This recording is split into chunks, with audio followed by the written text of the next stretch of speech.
Bonsoir tout le monde. Et bienvenue dans notre cuisine. On est ravis de vous retrouver. Voilà, déjà à nouveau une semaine de passée. Voilà, tout à fait. Alors ce soir, on va faire quelque chose de sucré. Voilà. Puisque les 15 derniers jours, on a fait du salé. Donc je me suis dit, on va faire du sucré ce soir. On change un peu, ouais. On va faire un petit dessert pour ce soir.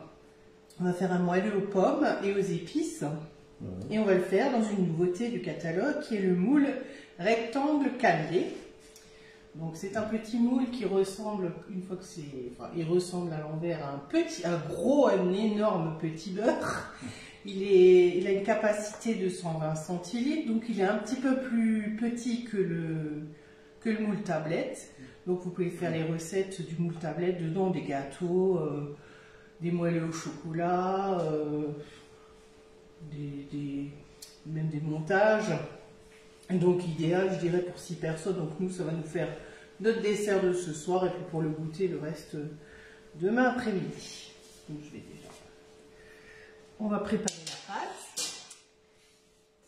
Alors, on va éplucher le fouet. Alors Pascal, il va éplucher. Donc on a besoin de 2 pommes. Alors dans la recette, c'est une recette du chef, puisque chez Guy Demarle, on a 2 chefs qui concoctent des recettes, notamment celles que vous voyez dans le catalogue. Hein. Donc là, vous voyez le moule, je vais essayer de m'approcher, le moule rectangle cannelé.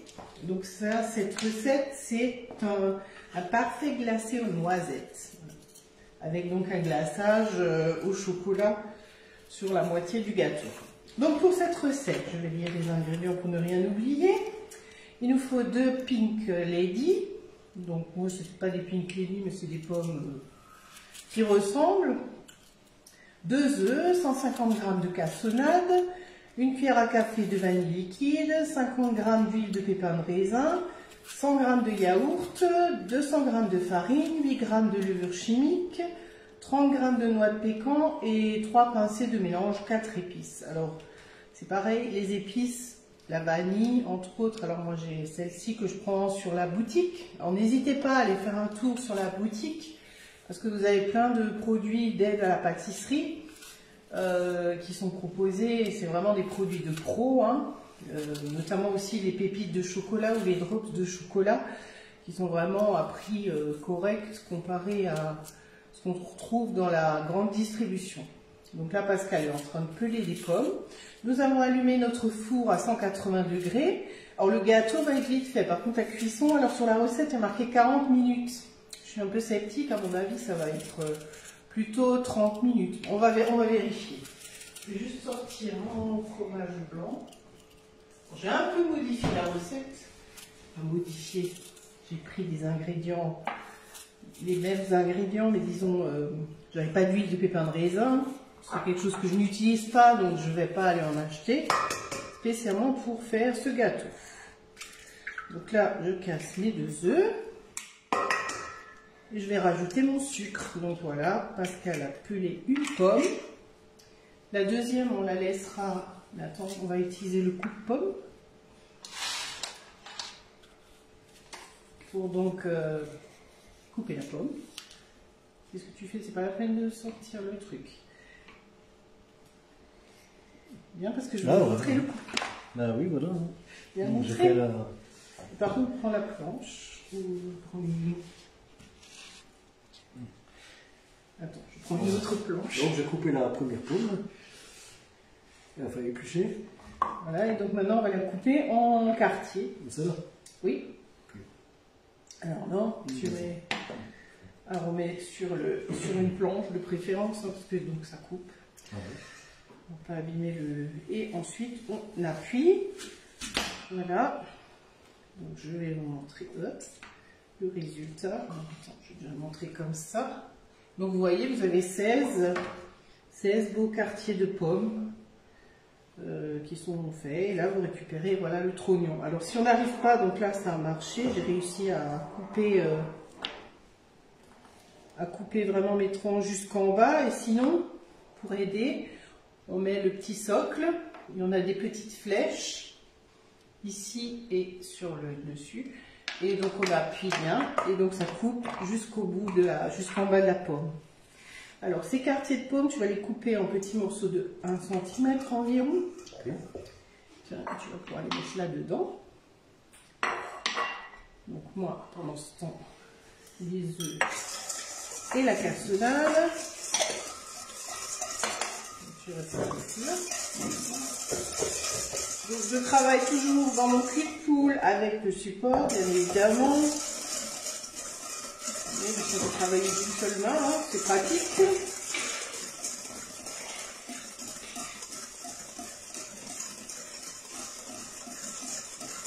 On va rajouter donc une cuillère à café de vanille. Donc ça c'est de la vanille liquide, d'extrait de vanille. Donc je vais le secouer parce que souvent au fond, quand ça reste un petit peu stocké, il y a les graines de vanille qui restent au fond. Une cuillère à café. D'ailleurs ça j'en ai recommandé. Donc si jamais vous voulez commander, parce que vous avez des frais de port à partir de Franco et à partir de 80 €. Donc si jamais vous ne voulez pas dépenser les frais de port, moi je commande régulièrement de temps en temps sur la boutique. Donc on peut faire une commande groupée. D'ailleurs j'avais mis un message la semaine dernière. Donc voilà la vanille.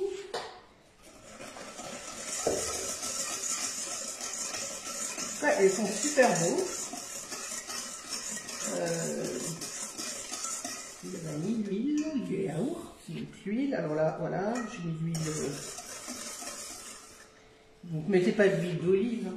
Je voulais mettre de l'huile de noix, parce qu'à la place des noix de pécan, je vais mettre des noix, mais j'ai peur que ce soit trop doux en fait après. Le yaourt.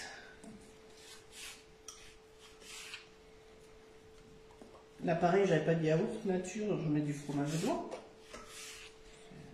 Ça fait rien. Hein. Ce sera bon quand même. Donc là, il n'y a pas de beurre hein, dans cette recette. Et on va rajouter farine et levure. Donc les 200 g de farine. Donc moi, je pèse toujours hein, avant de... C'est vrai que c'est une habitude que j'ai pris. De toujours peser avant de préparer et de ne pas faire la recette. Et pendant qu'on est en train de faire, de peser. La levure. Hop. C'est un peu pâteux. Des morceaux, des cubes. Des cubes? Oui, des petits cubes d'1 centimètre. Et on va mettre les pommes, plus les noix. Alors comme j'ai dit, moi j'ai pris des noix. Que j'ai mis dans le tornado, on a un petit peu les hachés grossièrement, donc là il y a 30 grammes, c'est vraiment pas beaucoup. Hein. Donc le tornado, c'est le mini hachoir, je vous rappelle, un petit robot manuel.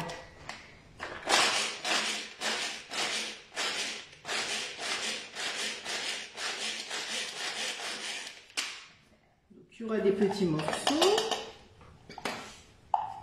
Donc ça va être sympa, ça va un petit peu apporter du croquant à notre gâteau. Il y a quand même des gros, alors je vais les couper comme ça.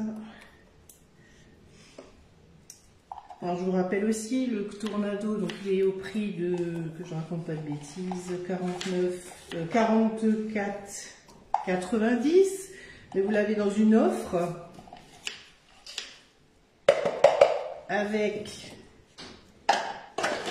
le pichet à fleur et puis la petite cuillère magique. Donc quand on prépare un genre de flan pour mettre sur la tarte par exemple, on bat des œufs ou même une petite chantilly. Quand c'est des petites quantités, il est très pratique. Et donc avec la cuillère magique, on peut bien battre nos œufs pour les omelettes par exemple. Alors là, par contre, je vais faire à la spatule. Je nettoie, j'utilise le nettoie-fouet, aussi un petit ustensile sympa.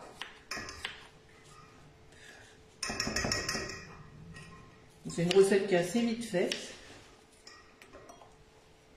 Et puis c'est un petit peu, ouais, on a toujours, bon après si on ne veut pas mettre de noix, on n'est pas obligé. Hein.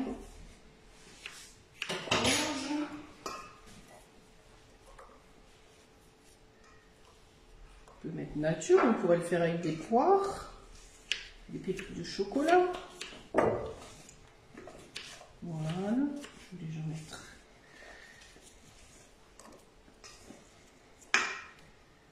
déjà voir ce que tu as coupé. Oui, tout à fait. Merci bien. Voilà. Donc voilà les pommes hein, coupées en petits morceaux. On ajoute.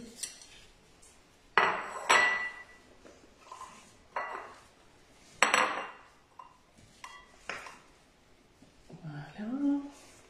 Donc le four est préchauffé à 140. Donc le tournevis, oui, donc vous l'avez aussi dans l'offre. Mais vous pouvez aussi le gagner. Quand vous prenez l'offre pour la machine sous vide, le Big Save, il est offert en ce moment tout ce mois de mars. Selon l'offre que vous prenez, bah, vous avez un cadeau supplémentaire. En plus d'une belle remise, vous avez un cadeau supplémentaire.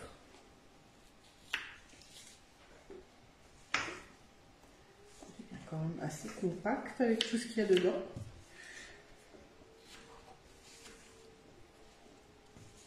Alors comme dit dans ce moule, hein, on peut faire un gâteau, enfin un pâte à cake, fondant au chocolat, des flans aussi, pourquoi pas faire un flan style flan-lui.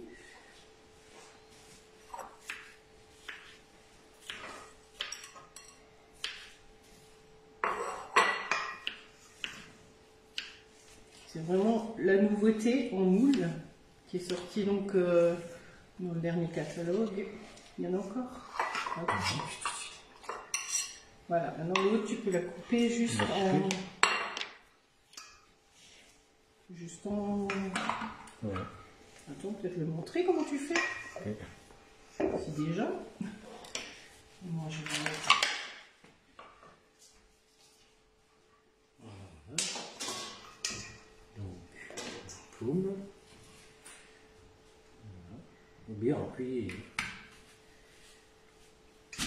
Et depuis qu'on a ça, en fait, on mange plus de pommes.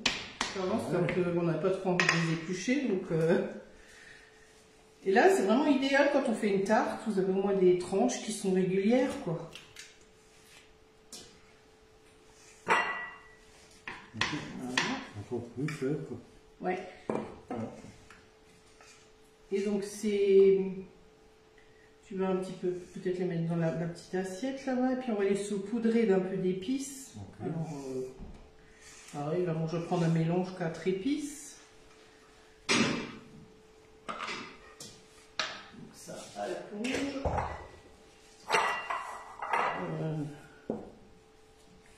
Et puis, soit si on n'aime pas hein, de la cannelle, ou si on n'a pas toutes les épices, avec de la cannelle, c'est très bien aussi. Ça sent sympa, c'est pas parmi. Ouais. Oui, très pratique aussi. Très pratique, hein. ouais. On mange plus souvent des pommes depuis qu'on l'a. C'est vrai. Alors là, j'étale un petit peu. Je vais prendre peut-être ma petite spatule coudée. Qui est la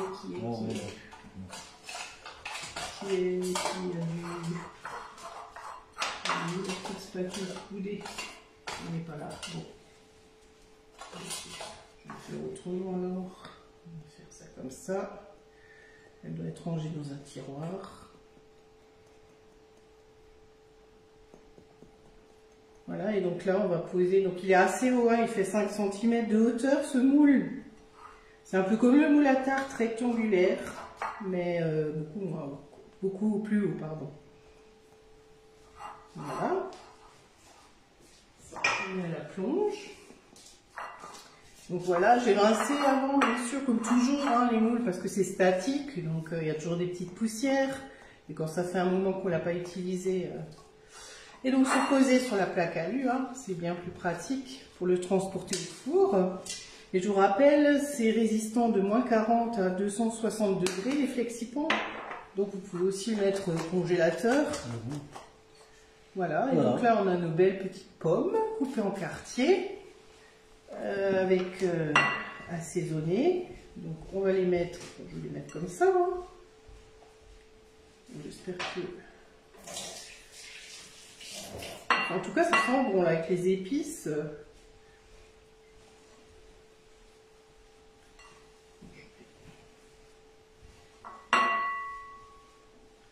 Bien sûr, je les ai un peu trop espacés les premiers. Comme d'habitude, hein, on est toujours plus généreux au début. Voilà. C'est super sympa. Hein. C'est joli. Ouais. Voilà, notre petit dessert, oui, c'était rapide. Hein. 10 minutes, c'est prêt. Voilà. Et donc ça, on va enfourner 40 minutes. Alors je vous dirais peut-être moins. Je pense 40 minutes, c'est un petit peu beaucoup. Voilà, ben, j'espère que cette petite recette vous a plu. Alors je vois qu'il y a des gens qui se sont connectés. Mais c'est trop loin, je vois pas qui s'est connecté. Donc n'hésitez pas à mettre un petit pouce, des petits likes et des cœurs. Et même si vous regardez en replay, parce que je sais que là, beaucoup regardent en replay. Donc n'hésitez pas à mettre un petit pouce, un petit commentaire, voilà, et un petit cœur, merci. Et voilà pour ce soir. C'était simple, rapide, efficace. La semaine prochaine, dites-moi si vous voulez pour la semaine prochaine une recette salée, une recette sucrée. Ou quelque chose d'autre. Parce que moi des fois je sais pas trop quoi faire. Donc donnez des idées, voilà. Ouais, on le fera. Vous donner des idées. Voilà, on vous souhaite une très bonne soirée, un bon appétit. C'est bientôt l'heure de passer à table. C'est ça, ouais. Et puis on vous dit à la semaine prochaine. La semaine prochaine, 18h30 et mardi mardi 18h30, prochain. ça marche. Bonne soirée à vous, à bientôt. Bisous. Bisous. Au revoir.